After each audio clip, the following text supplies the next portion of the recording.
Here we are reaching a new milestone.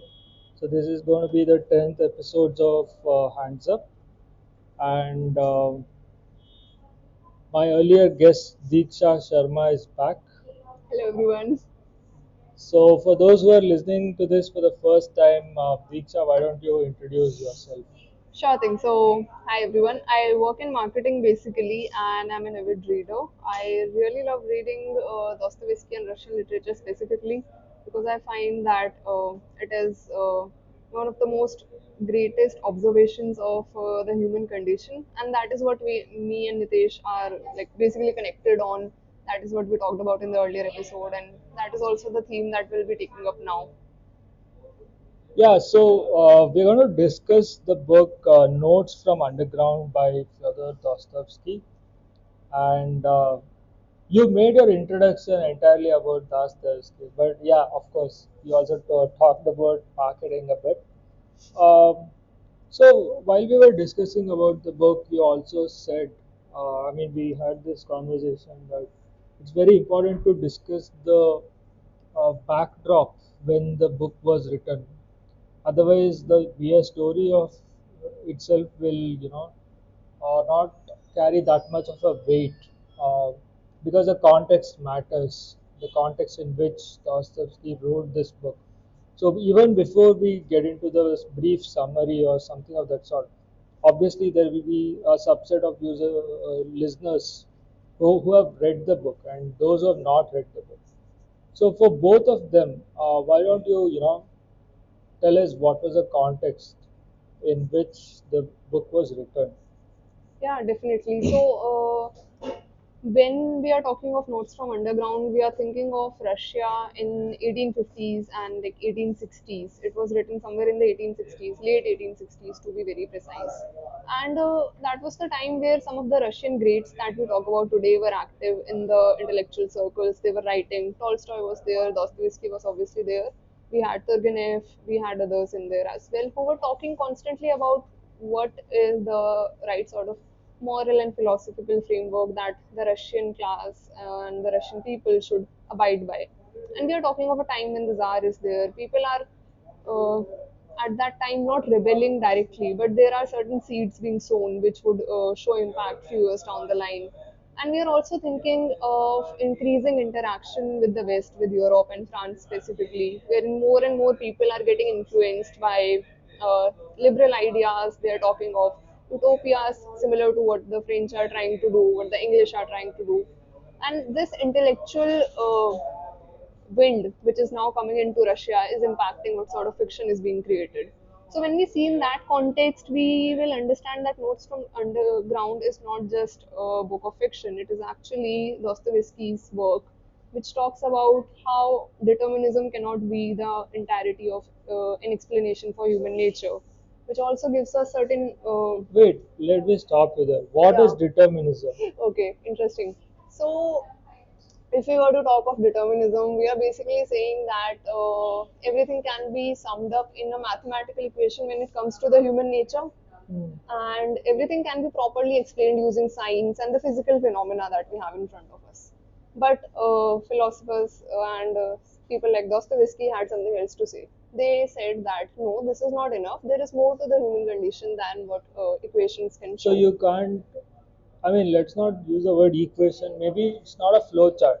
It's like there's no cause and effect relationship. That's what you say. Exactly, that's what they also said. Yeah. Yes, this is what we were talking about, and this is actually also what shows up in Notes from Underground very prominently when the character is basically fighting for the right to say that 2 plus 2 is 4, but it could also be 5, and that is the sort of nonsensical freedom that people want. So the backdrop is Dostoevsky telling that determinism is not everything. Yes, and there is more to it. Obviously, determinism was not just one part of it. Uh, We also had another one, which we were just talking about. That another Russian author wrote a work called "What Is to Be Done," uh, which is about how to build an ideal life around yourself, how to build a utopia around yourself, wherein a mm, woman is basically trying to figure out how marriage and economic independence are going to work for her. And Hmm. it was in response to this and in response to few other works that Notes from Underground was born, wherein Who wrote that book which you're talking about? I forgot the name of the author Okay, we'll actually. put it in the notes anyway. Yeah. So, So, yeah. yeah, like someone wrote a self-help book, is it? It's not essentially a self-help book. It is, again, a fiction only, Uh, wherein these issues are somehow woven into the story. yeah, And that author actually finds more presence in Dostoevsky's work. When you read Demons, you will find one character. Uh, yeah, yeah. Let's not go into yeah. demons. But yeah, so basically, you're saying Dostoevsky wrote the Notes from Underground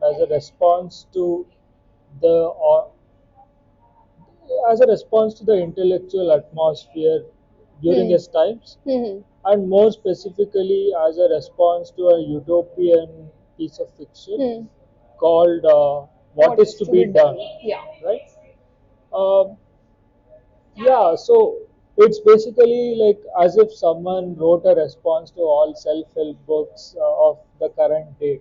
Like, Yeah. oh, you can't, humans are not like machines who will wake up at 5 a.m., go Exactly. for 5 kilometer run, and then, eat a very healthy breakfast and sleep by 10 p.m. and all That is exactly what Dostoevsky is talking about. That that. rationality is not very central to being a human. Yeah, so I mean, before we get into the brief summary, Hmm. which will probably provide enough context to Hmm. someone who's trying to understand our conversation, uh, I let us also put out a trigger warning, right? Definitely. So I've seen many people on Reddit say that they were shaken after reading Notes from Hmm. Underground. They're not able to figure out what to do with. What to do They're with not able to themselves. figure out what they want to do with their life, etc., etc. So who should not be reading this book? See, my personal opinion is that anyone who's too sad or too happy, anyone who's near the either extremes on the emotional spectrum should not be reading this, because this needs a neutral observation, this needs thought, this needs analysis before you start applying anything. And whenever you are in an extreme mood, you go with the impulse first and you do things without thinking much on them. So I would definitely say, like, if someone sad is reading this, they'll definitely feel very seen. They'll definitely find a lot that resonates with them, but it would not lead them to good actions, good conclusions about themselves or about society in general. And if someone happy is reading this, they might not give it enough credit based on for the content that it delivers. They might think that this does not resonate with them at all, and they could just reject the ideas very easily. But what's your take? But I mean, a happy person who is reading this will probably not appreciate it as much, Hmm.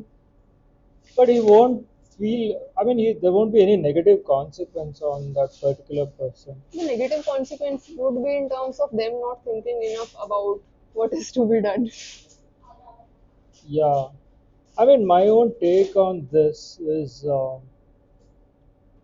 fiction is not about. Obviously, it is about how it makes you feel, but it's also commentary about what is out there, right? Exactly, yeah. And as I was saying, I don't know if I told this to you. I mean, when I read fiction, I'm not just thinking whether it is relatable or not, or whether it is making me happy or not. Sometimes I also find characters who are so repulsive that I feel, damn, I should not be like this. So it also gives you a point of anchor or something which you can compare with. Hmm. Like it's not necessary that you compare yourself with that character, or you are not comparing your story with their story. It also provides you a data point which helps you compare other people also to this story, Well, right? yeah. I mean, there are so many parallels. So if you say that you know I won't be able to appreciate this, or it's not going to have any impact on me. But when you know the story and you see people in real life, and your brain is smart enough to draw those parallels, so things that don't make sense in the absence of this reference point start Making making sense, yeah. sense. So I mean, fiction is obviously very personal, emotional Mm-hmm. experience. Reading Mm. fiction is a very personal and emotional experience as such because it's only you and the words on a page. In my opinion, who should not be reading this is someone who is contemplating suicide or something Oh, like that. definitely, definitely. So if someone is already feeling that their life has no meaning and it has come to an end, and if someone reads this, I think it would only accentuate that feeling. Yeah. But beyond that, I think even a sad person can read this because they'll probably feel that okay, this is the rock bottom, and I've still not reached the rock bottom, so I have some hope. Well, yeah, that is one way to put it. Yeah. So I mean that again, more often than not, it's not you picking the book. It's the book picking you. Sometimes the book also picks you. Yeah. So I think we do this very often in most of the episodes because there are two kinds of people who might listen to this. Someone who has already read that book or watched a TV show. Like for the first time ever, last episode, I did discuss a TV show. Yeah. So let's say a piece of art. Someone who has already consumed it and someone who is yet to consume it. So obviously, it serves as a point of, you know, someone who's already read or consumed that piece of art will find another point of reference or another set of opinions about it, Mm-hmm. and maybe they'll be able to relate to it much better after listening to this. And then you have people who have not consumed that piece of art and they're trying to just explore, oh, this exists, what is it all about? Mm-hmm. They're coming from a place of curiosity. Mm-hmm. And for such people, it also they need some context Yeah. or some sort of some sort of base Starting on point. which they can engage with that piece of art. And those who have already read it would probably want to recap. Oh, I've already forgot Mm. this piece of art. Mm-hmm. I probably read it a year back or 5 years back, and you would have forgotten that completely.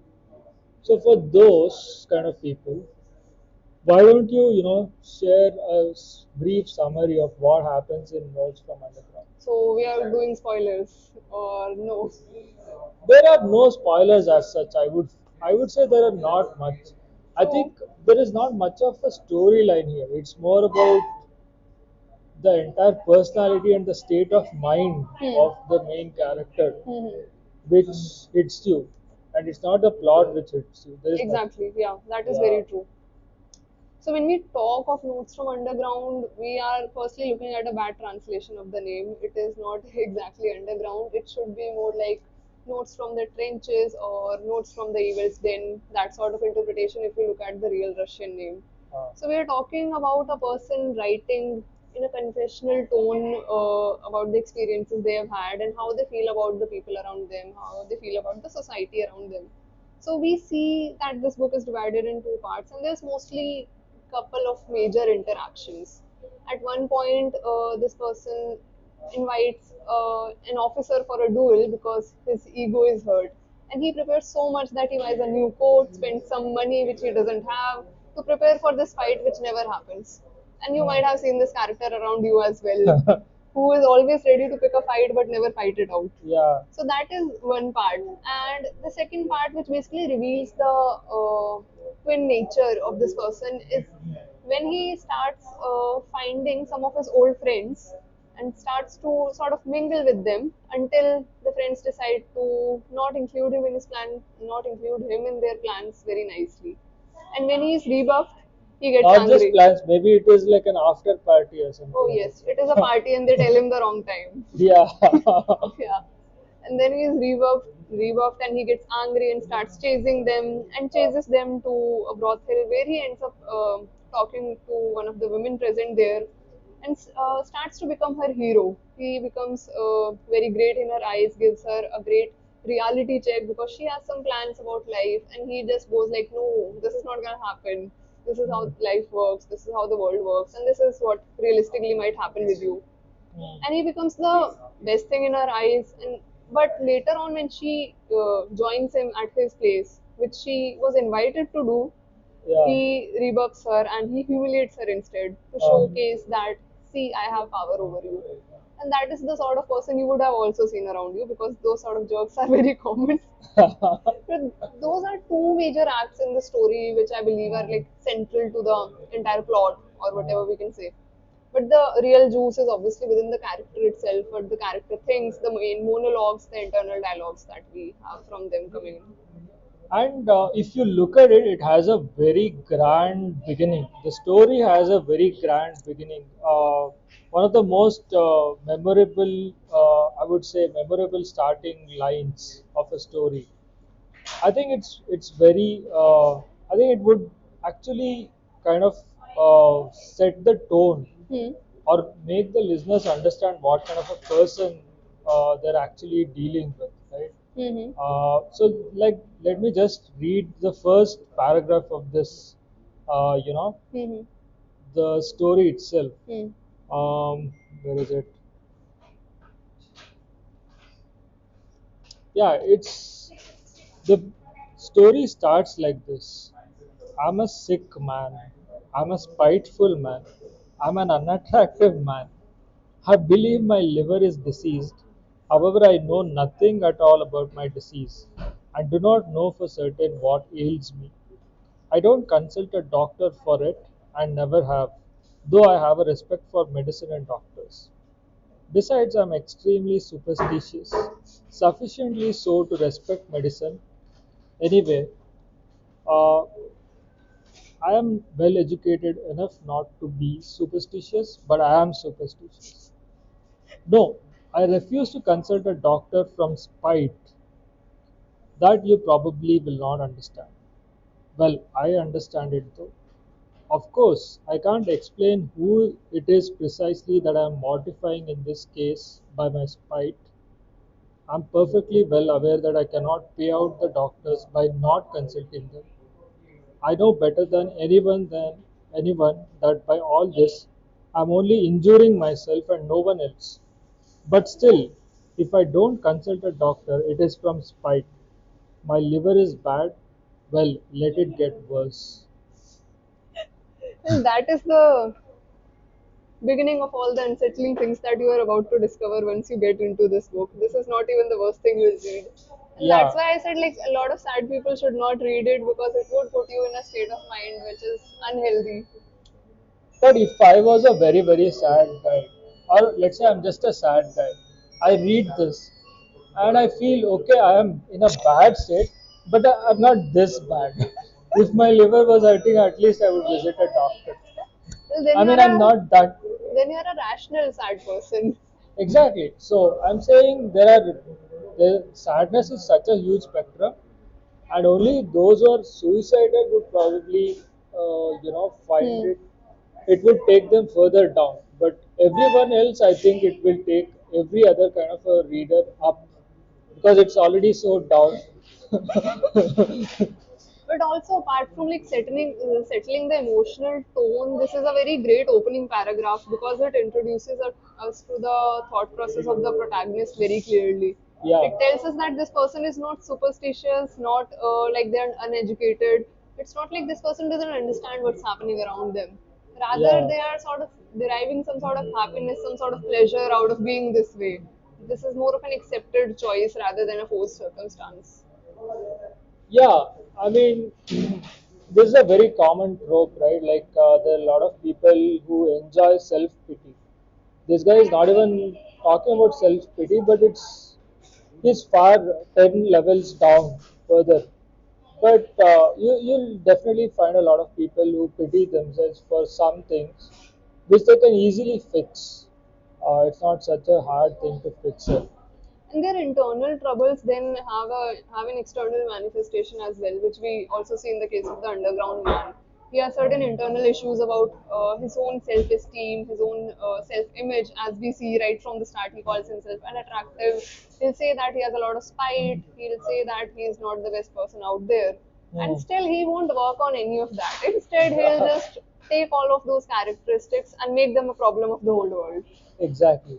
So I mean that should actually make us revisit the term determinism. Hmm. Uh, like obviously this is Dostoevsky or the character telling the world that you're wrong. Hmm.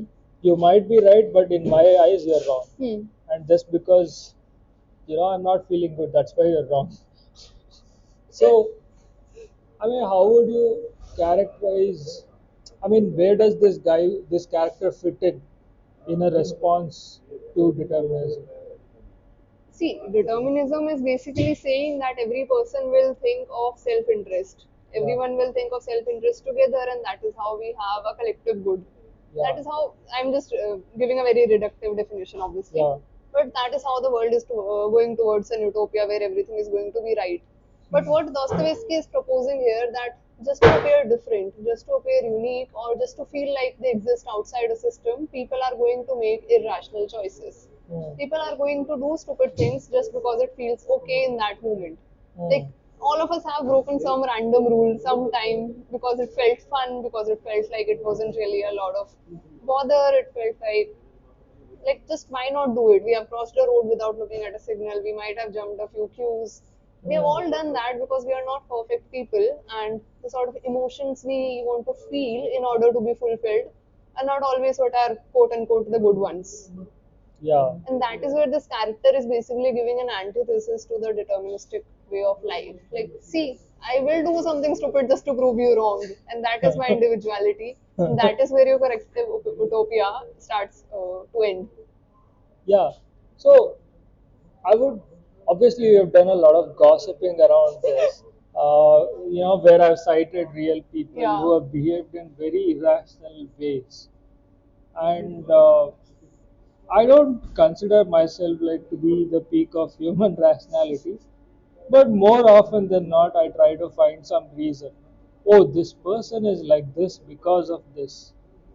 And sometimes I'm like not satisfied, but there is something unsettling in me if I can't find the reason as to why this person is like this. Okay, so whenever I met such people who were doing something out of something which I would not have done, or something which a rational person would not have done, I'm always, first of all, I'm shocked, and secondly, I'm like curious. Why are they doing Why? this? Yeah. Because there are so many people who say that, okay, it's not making sense to you, but it actually makes sense to them. But how? So that I can't figure out. So I keep trying to find out the rational reason for everything, and now I'm sort of in a place where I can say that okay, everything is not rational. Please don't fight. Please don't try to search for it. I think that's what economists will also agree with, because when you Yeah, start economics, you start with this great assumption that man will always take a rational decision to yeah, maximize their utility. yeah, But when it comes to real life, when it comes to development economics, you find everything faltering because people are not actually going to take the rational decision, yeah. whatever that looks like to you. Their rationality is driven by different values, different context, and all of that. And that is not something we can determine at a macro level. Yeah, I mean, I find this actually comes across so visibly on the day when TV shows are showing you the election results. Yeah. So they will have a set of reasons for both kind of outcomes. If the ruling party wins, they already know 4 points which Yeah. actually led to the victory. Yeah. And if the ruling party loses, they already know 4 reasons why the ruling party lost. Yep. And sometimes the word is so fuzzy that the result will be hugged. Then they'll have a reason for that also, but the transition from one explanation to the other explanation happens within those 8 hours when Yep. the counting is happening, right? Yeah. And there are obviously some hidden agendas where some poll or some exit polls are already fixed, to set a narrative or to play the markets or something of that sort. And eventually you realize that there is no rationality in the way in which the public behaves. They Yeah. just behave the way they want to behave. Exactly. So Uh, we were talking about the other part of it, right? Like how it makes you feel. Yes, So, how did this book make you feel? it made me very unsettled the first time that I read it. Actually, it was I think 2 years back, or either 2 or 3 years back that I read it the first time. At that point, I was just exploring Dostoevsky. So I had read White Nights. I had some ideas about how emotionally triggering it can be, Hmm. how deep Dostoevsky can touch you, and still it was something unexpected because right from the beginning that we just read, it is very direct. It does not shy away from being extreme. It does not shy away from hitting parts of you that you would rather not reveal to Yeah. anyone else. It honestly made me rethink a lot. It was Hmm. one of those rare books that I underlined a lot, that I kept a lot of notes of because I wanted to revisit and rethink on certain questions that the narrator was raising to themselves. Hmm. And I guess that is one thing. But another thing which I think a lot of readers of this book relate to is that they feel seen, at least in parts. They feel like there is something that they resonate with a lot. That is what I've heard, and that is the best part of this book because it sort of resonates with the worst parts of you, the parts of you that you don't want to really talk about. It Yeah. is similar to those. But yeah, that was my entire experience. Like by the time I came to the end of this book, it felt like you have had a release. It felt like you are now taking easier breaths because there are certain thoughts that you have thought about yourself. There are certain ideas that you were scared to entertain, but you have entertained them. You have gone through them, and you have reached certain new conclusions. You have explored parts of your mind that you were not looking at. Hmm. So it does feel like a good exercise to have. What was your experience like though?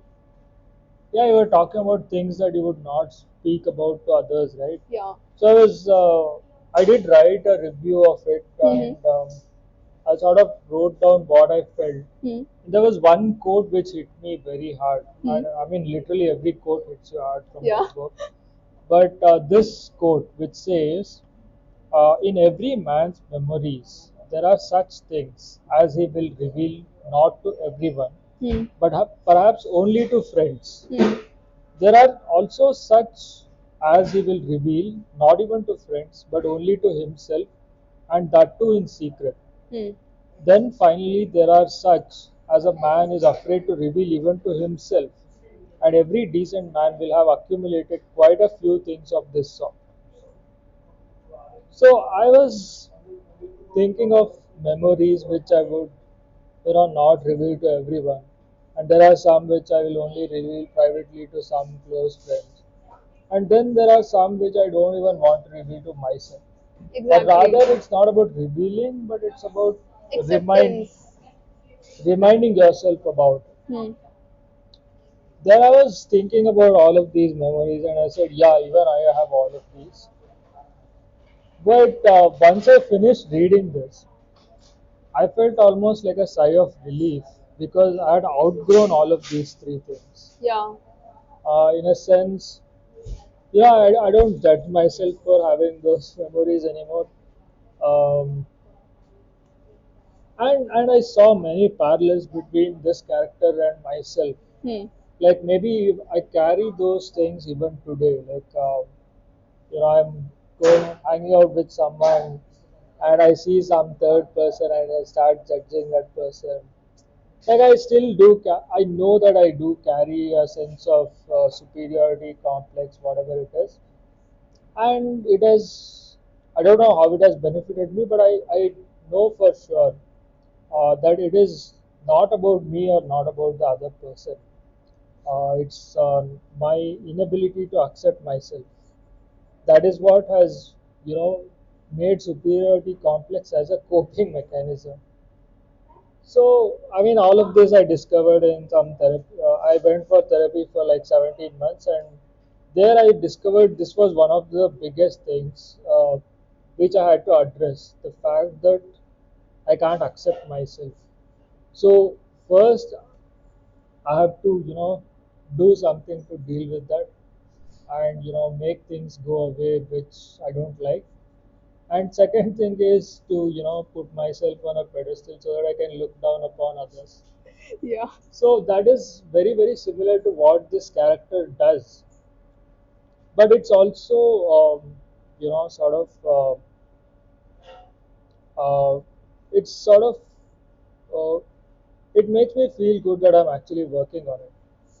And the moment I accepted myself more liberally, I was also more liberal towards others. Like once I'm able to accept myself, I'm also having enough, ability to accept others as they are.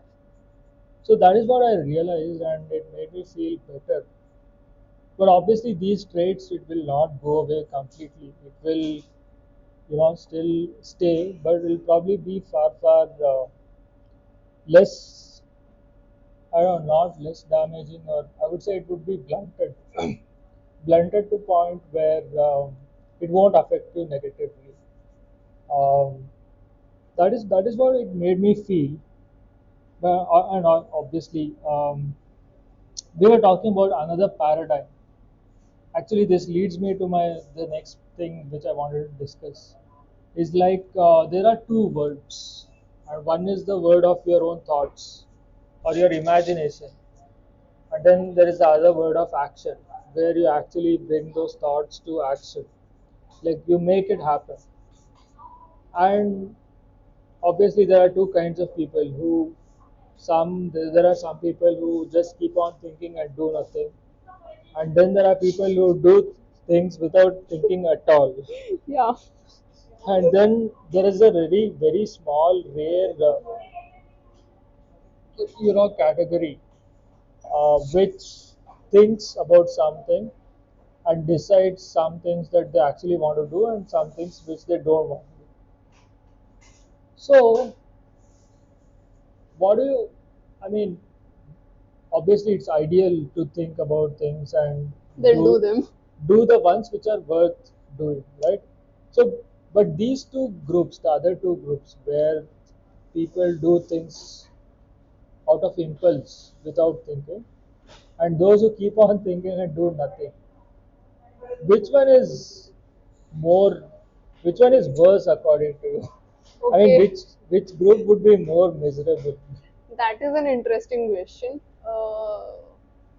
So we have one group which is just thinking and not doing anything, and I feel like this one is the group which is going to be tormenting internally a lot more. So I think both people are gonna be tormented, but the ways it will happen, that would be different.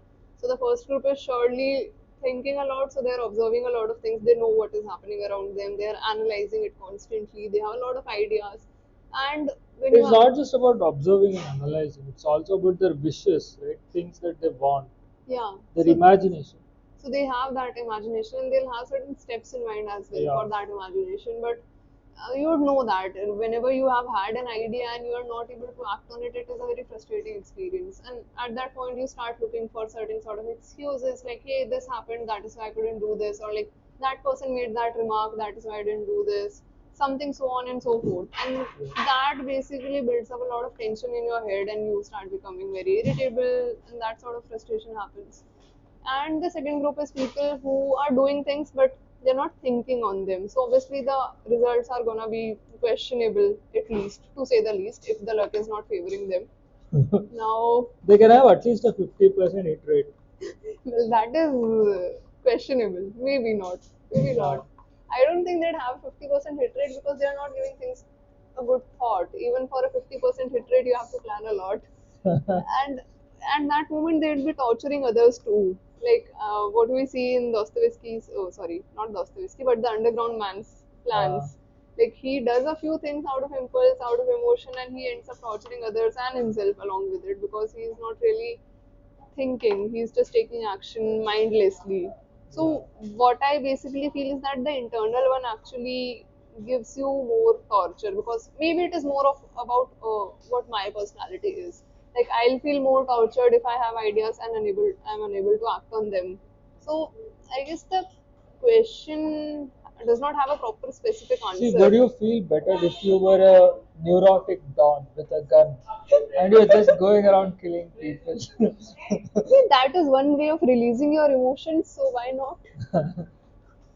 So obviously, I think you're doing something at least.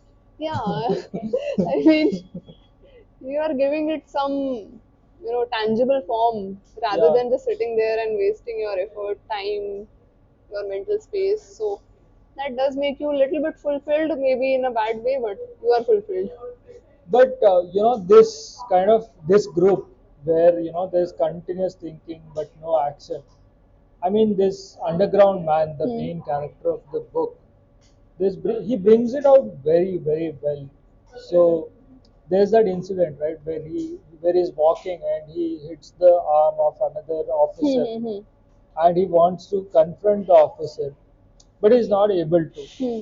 He wants to fight him or regain his Hmm. lost honor. Honor, yeah, Like the fact that your honor can be lost by just bumping into someone. yeah, it's very crazy, right? Like because his self-image is so fragile, in a way that a small bump on your this one is actually making you think for days about it. And he also goes and buys a suit, right, Yeah, for fighting this other guy, exactly. because he has to be well dressed when he's Yeah. fighting. So I guess there's a balance, like, and there's an optimum amount of thinking versus doing for every person. And when that is not there, you end up doing things like this. Yeah, I mean, I would have had more respect for this character if he immediately punched the other guy. Well, he did not have respect for himself, so he'd never Yeah. planned on gaining your respect. And the character was like decisive from the start that he's not gonna gain any respect here. So I had this very personal experience which was very similar to this. Okay, so for the first 29 years of my life, I didn't smoke any cigarette or whatever it is. Somehow I started it. Then it became intensified between 23 and 24. Like let's say September 23 till December 24. During this period, like I had 10 to 15 moments when I thought I should quit. And I was continuously thinking about quitting. I wrote very long documents. What are the triggers for smoking? Hmm. What what do I feel when I do this? What is the alternate I can do? Like I wrote all of this doc. I showed it to my therapist. Hmm. For 2 months, we discussed the same thing. Why this is? What are the reasons? Yeah. What can we do? Then nothing was happening. There were waves. Like some days it used to be 5, some Hmm. days it used to go till 2. Hmm. Then I used to rebound Hmm. 15, 20. Hmm. So the average over this entire period was almost 10 to 12 per day. Hmm. I was Hmm. literally unable to do anything at all. God, And that it was a was, lot. yeah, that was a lot. But, it was constant battle between just thinking and doing. Doing, yeah. And then eventually, somewhere I came across this book called Easy Way to Quit. Some Alan Carr's Easy Way to Quit Smoking. That was the name of the book. I mean, I won't attribute me quitting cigarettes to that book, Hmm. but it was a very important point, like In a that juncture. journey, yeah. So I tried everything, like Hmm. not cold Hmm. turkey. Let's say there was that strategy, like I will reduce the number per day and smoothly slide down and Hmm. end it to zero. That I tried. Then I tried like many things, like saying that okay, I will smoke only during the first 5 hours of the day, Hmm. and remaining hours I will not. Like every possible kind of strategy I had tried, and I failed. Hmm. And finally, I came across this book, and it said there's the only one way, Hmm. and that one way is to make it zero. Okay. And it also explained some science behind it, Hmm. like there is nicotine, it has a half life, Hmm. uh, your body craves for it every 2 hours. Hmm. So whatever good feeling you get when you smoke a cigarette, it dissipates after 1 hour. So it actually matched with the behavior as well. And it also said very interesting things, like Okay. when you're sleeping, Hmm. your body is not waking up to go and smoke, right? That means that your body actually doesn't require it. It is an it is a uh, Learned behavior. it is an external need, and our Hmm. body was not designed to consume this. Hmm.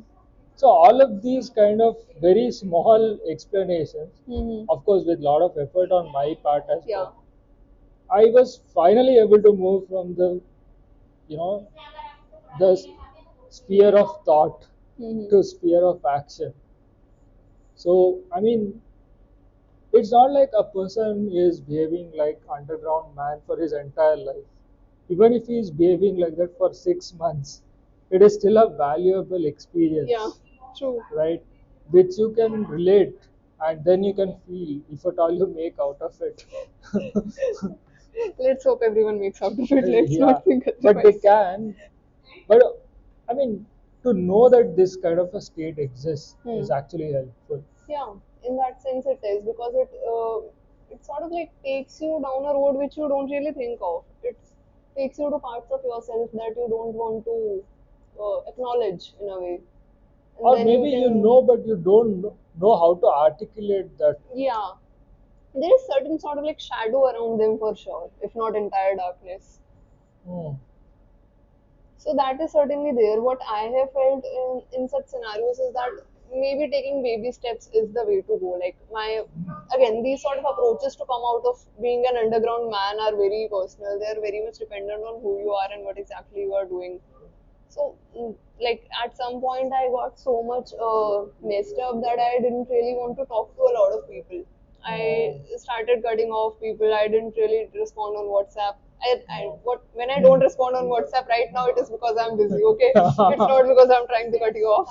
Yeah. But at one point, I did had that sort of behavior. I didn't respond on WhatsApp. I didn't talk to people. I would skip on events. And then I thought, okay, like this is not going well. I need to do something different. And what I tried was maybe taking like small steps. Like I'll respond to people. I'll turn on the notifications. I'll go to some small events for like 1 hour, then full events. Then maybe I'll hang out with more people and that sort of action. So I guess it depends what sort of impact it also has on you. But it is surely something that makes you more self-aware Hmm. towards the end of it. So, I mean, this dissonance between your thoughts and actions sort of says that you don't have enough control over yourself, right? Yeah, true. And that kind of creates a feeling of insecurity or a sense of incompleteness. Mm-hmm. And people deal with this insecurity or incompleteness in so many different ways. And one of the ways is to put down others who have Yes, literally no connection yes, with yes. your internal feelings. And the underground man also does this in the book, right? Partly against the prostitute he meets. Hmm. Her name is Lisa, I Lisa, guess, yes. and also the servant in his home. Yes. So, why don't you break it down like this feeling where insecurity within yourself flows out, flows out and impacts others? So maybe the whole thing about being insecure is not entirely an internal struggle actually. Like as we are talking, it has a physical impact as well. Hmm. So when we see the incident with Lisa specifically, we first see that the person attains the image of a hero. Hmm. He ends up at one extreme wherein he's giving Lisa very practical advice, very real thoughts on what her life is likely to be, what sort of consequences she's likely to face after what she has been through, and all of that. And at that point, she almost starts worshipping him. She goes to his place and she wants to like be with him, start talking more, more into that conversation. But at the same time, the hero image that he had built for himself that breaks down because he is not able to actually act on that. He was partially constructing it. That insecurity made him do something to fill that void when it came to taking the action, he was like, no, now I'm out, now I'm not gonna do this. And he took the direct opposite path and started humiliating her instead, starting disrespecting her as well, the same way he was doing with the servant earlier. And that in that whole paradigm, that whole conversation, the only thing we see is that he wanted to have power over someone else. In order to feel better about himself, he made someone else feel worse about themselves. And in that, he took multiple paths. There's no clear one shot way. He can talk great about someone else, he can talk very badly about someone else, but the end goal would be instant gratification of having power. And that is what I guess insecurity leads us to do as well in times. Sometimes we will also behave irrationally in order to feel better about ourselves. And I think that's what manifestation comes out to be when it comes in real life. But in the case of someone like Lisa, like she's obviously not the focus of that story, but she's a prostitute who's aiming for a better life.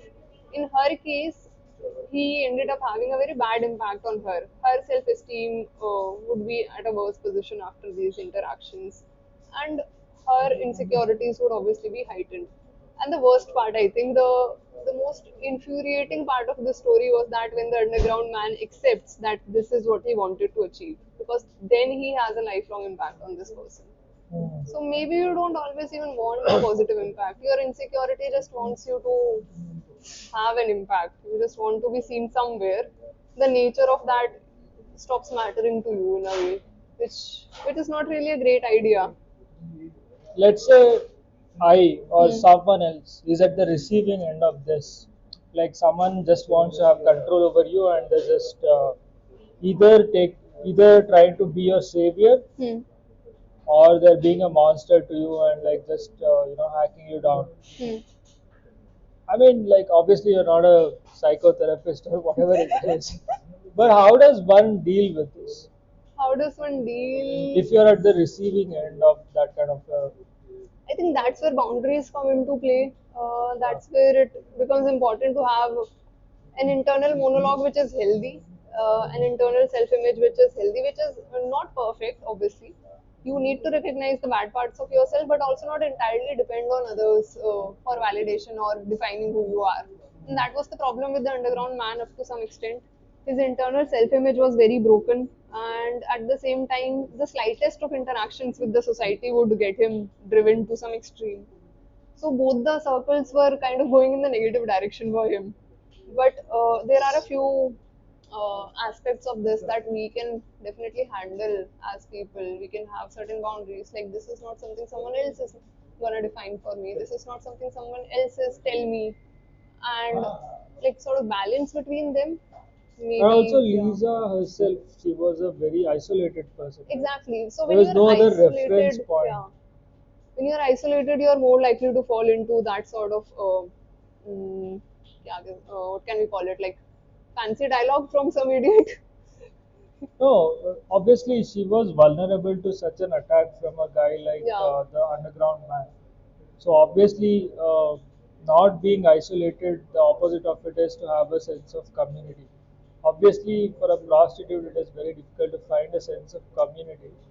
Maybe there could be a community of other prostitutes, but obviously, it's not such a profession where you can go and interact with yeah. Certain life forms are normal. not designed But at that way. least whoever is living in a normal society, they are also vulnerable to such individuals. Hmm. I mean, there's a lot of talk around narcissists and narcissistic personality disorder. I mean, those are all very clinical terms, but there are some traits which are very Yeah, because damaging. these are spectrums. There's no one Yeah, or zero thing here. yeah. So I mean, I don't think I'm like a victim of this or something, but definitely having a sense of community, a sense of good friends, a group of good friends around you. I mean, they can always give you a reality check And whether. another thing I would say is basically not constantly chasing happiness or a perfect form of happiness. If you are open to accepting that certain things will go badly, certain things will happen, like someone will bump into you and it would be okay, or some people are not your friends and it's okay. If you are Yeah, able to accept those things as part of life and move on, then it would be, I guess, very much helpful. yeah. So do you want to read some quote or something? You're just trying to find something. Actually, I was just going through the whole thing to remind myself of the context of this, but there's one particular quote which is very, Uh, very famous, yeah. which is I say let the world go to hell, but I should always have my tea. This podcast would not have been adequate without this. We need this line there. And I think this sums up the philosophy. Let the world go to hell, have your tea, enjoy your day, have your friends. And people who are not your friends, let them be. Yeah, but obviously that's not the context in which this guy is telling this.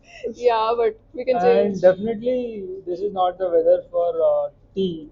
In, At least not hot tea. in India, everything is the weather for tea. Okay.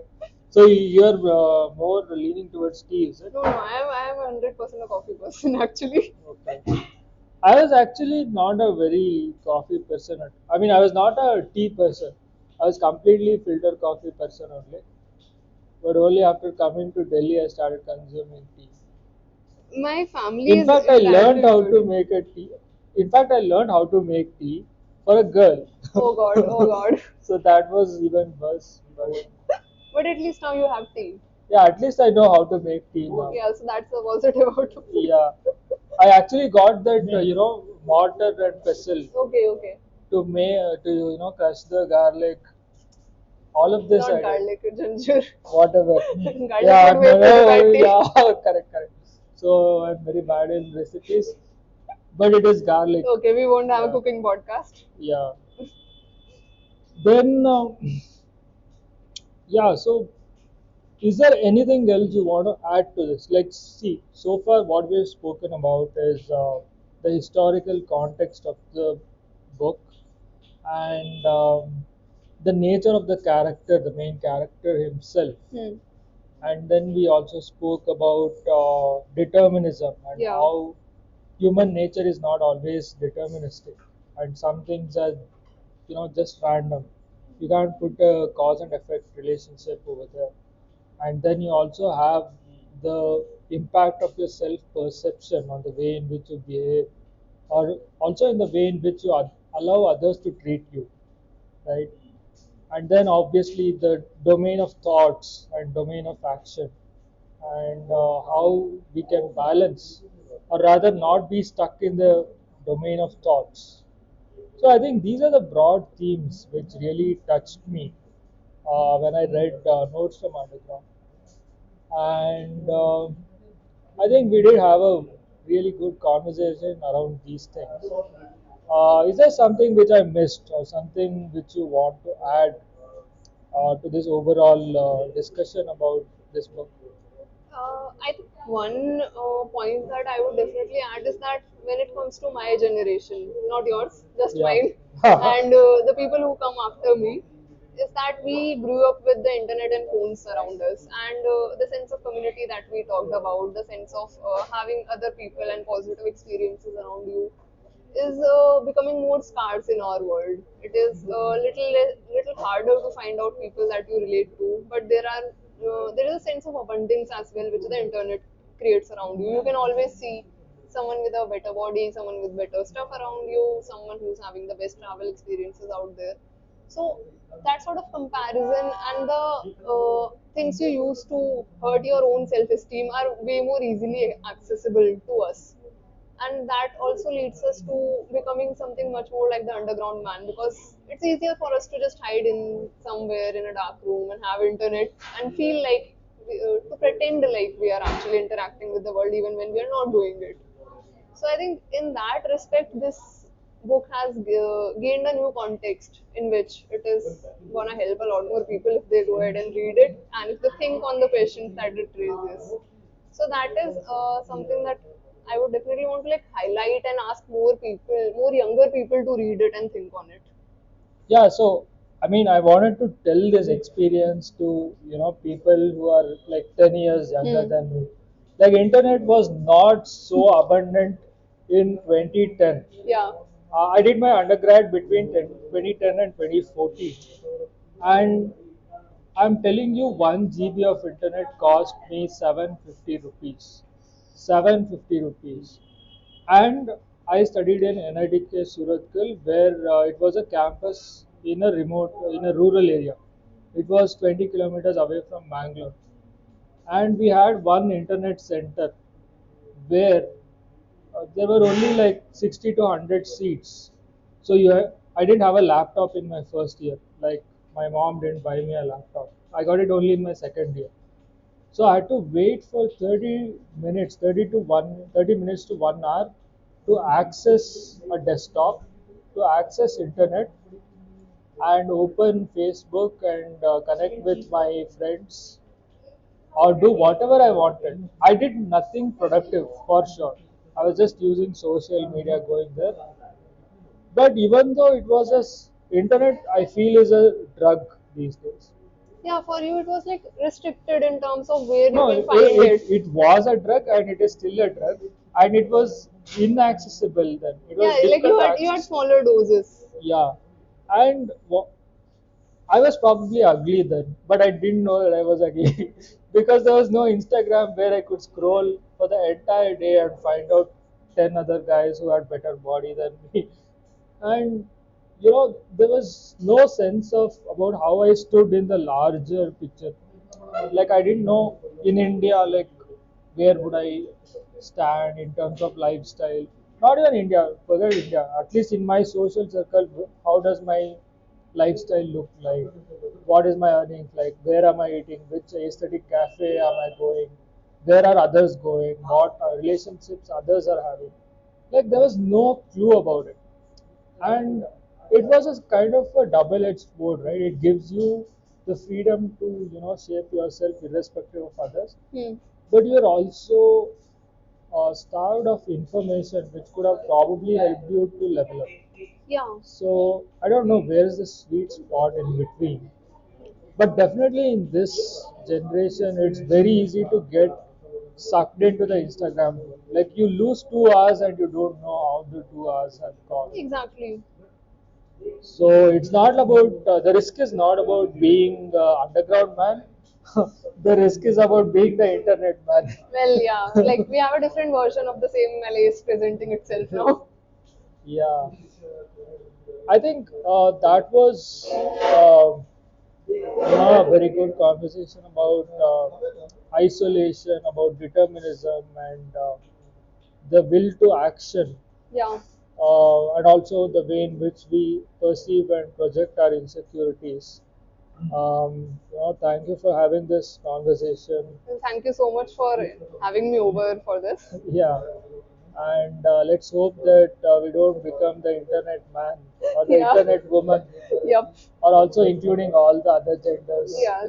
Internet person, we are not. Yeah, cool then. Thank you. Okay. Thank you.